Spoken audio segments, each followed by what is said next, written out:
Hayaan yung ipakilala ko sa inyo ang aking Lola Conchita. Lumaki ako nang wala akong lolo at meron lang akong dalawang lola. Sadyang si Lola Conchita lang talaga yung nakagisnan ko simula nung bata pa ako. Maraming dahilan para hindi kami maging malapit kasi nandiyan naman sila mama at papa. Pero ako lagi yung sinasama ni Lola sa tuwing magtitinda siya nung bata pa ako. Sabay kami ng birthday ni Lola kaya buong buhay ko nasanay ako na sineselebrate yung birthday ko para sa kanya. At dahil nga magka-birthday kami, si Lola din yung nagbigay ng pangalan kong Lester na favorite character niya sa paborito niyang libro. Mahal na mahal ko yung lola ko kaya hayaan niyo munang i-dedicate ko tong video para sa kanya.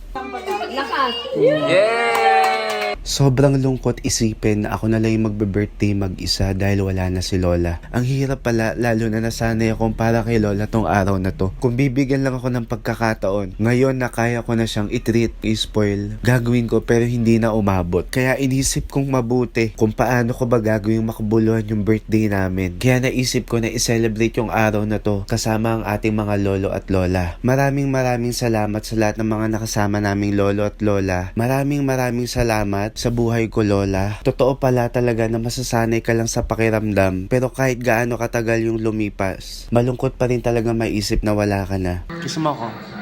Kiss mo ako. Sorry kung medyo natagalan pero gusto kitang batiin ng happy birthday. Mahal na mahal kita, Lola.